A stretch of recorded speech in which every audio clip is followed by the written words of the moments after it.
여러분, 설상가상이라는 말이 있어요. 무슨 말이냐면 눈 위에 서리가 덮였다는 뜻으로 좋지 않은 일이 연거푸 일어난다는 것을 이야기합니다. 그럴 때 우리는 이렇게 생각을 해요. 왜 나에게만 이런 어려운 일이 생기지? 라고 생각합니다. 최근 2년 동안 우리는 어려운 시간들을 보내고 있어요. 우리 선생님들도 어려운 시간들을 보내고 있지만 또 우리 청소년들도 어려운 시간을 보내고 있지요. 바로 코로나 때문에 수업이나 진로를 결정하는 것들이 참 어려운 시대가 된 것 같아요.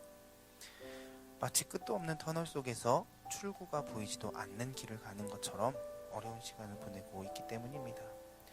물론 이번 달부터 위드 코로나로 삶의 환경이 많이 변화되기는 했지만 그래도 여전히 끝이 보이지 않는 어두운 터널을 지나고 있는 여러분들을 보면 안쓰러울 때가 많이 있어요. 그래도 다행인 것은 여러분들과 함께 말씀을 나누며 희망을 나눌 수 있기 때문에 참 다행이라는 생각을 하게 됩니다. 그래서 오늘 말씀을 함께 나누며 어려운 중에도 하나님이 우리에게 어떤 희망을 주셨는지, 그리고 그 희망을 바라보며 우리는 어떤 마음을 가지고 살아야 하는지 함께 나누고 다짐할 수 있는 시간이 되었으면 좋겠습니다. 오늘 본문 신명기는 광야를 배경으로 쓰여진 말씀입니다.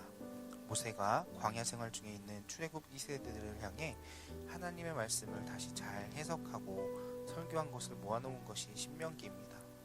그 중에 오늘 우리가 함께 나누는 신명기 8장은 고난의 광야가 이스라엘 백성들에게 왜 필요했는지, 그리고 이스라엘 백성들은 이 고난의 광야를 통해 어떤 감사를 하나님께 드렸는지, 그리고 하나님이 우리에게 어떤 약속을 하셨는지를 기록하고 있습니다.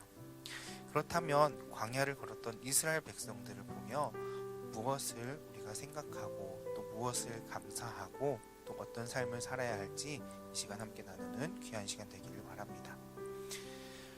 우리가 모두 알고 있듯이 광야는 어떤 곳인가요? 광야는 결핍, 곧 부족함이 많은 곳입니다. 사실 희망을 찾기 어려운 곳이 광야입니다. 그런데 오늘 말씀을 보니 하나님이 이스라엘 백성들에게 희망의 메시지를 주고 계신 것을 볼 수 있어요. 그 희망의 메시지를 우리 함께 읽어보도록 합니다. 우리 7절 말씀 같이 읽습니다. 주 너희의 하나님이 너희를 데리고 가시는 땅은 좋은 땅이다. 골짜기와 산에서는 지하수가 흐르고 샘물이 나고 시냇물이 흐르는 땅이며. 말씀을 보니까 하나님이 이스라엘 백성을 데리고 좋은 땅으로 가신다고 말씀하고 있어요. 40년의 광야 생활이 결핍과 부족함이 많았던 희망을 찾기 어려운 삶이었음에도 불구하고 하나님은 이스라엘 백성들에게 젖과 꿀이 흐르는 땅을 보여주시며 그곳이 이스라엘 백성들이 가야 할 목표 지점이라고 이야기를 합니다. 이 말씀을 보며 이스라엘 백성들이 희망을 갖는 것을 우리가 보게 됩니다. 그리고 그들에게 말씀하신 약속이 있기 때문에 이스라엘 백성들은 어려운 중에서도 감사를 고백할 수 있었습니다. 그리고 오늘 말씀은 우리에게도 똑같이 말씀하고 있어요. 사실 이 시대를 살아가는 우리도 광야와 같은 삶을 살고 있지 않나요? 하지만 오늘 말씀은 우리에게 이렇게 이야기합니다. 너희 인생 여기서 끝이 아니야. 너희는 이렇게 무너질 사람들 아니야. 내가 너희를 이끌어 젖과 꿀이 흐르는 좋은 땅으로 인도할 거야. 그리고 그곳에서 새로운 시작을 하게 할 거야. 오늘 말씀을 바라보며 우리는 이스라엘 백성들이 느꼈던 희망을 함께 느끼게 됩니다. 그리고 감사를 함께 느끼게 됩니다. 하나님께서는 어려운 중에서도 그들을 인도하셨던 것처럼 우리 또한 인도하신다고 말씀하고 있습니다. 사람은 누구나 광야를 만나게 됩니다. 예외가 없어요. 우리 할아버지, 할머니, 또 아버지, 어머니, 형제들도 심지어 갓난 아기들도 삶의 광야를 만나게 됩니다. 그런데 광야를 지나며 우리가 기억해야 할 것이 과연 무엇일까요? 오늘 말씀에서처럼 젖과 꿀이 흐르는 땅을 약속하신 하나님의 말씀을 기억해야 할 것입니다.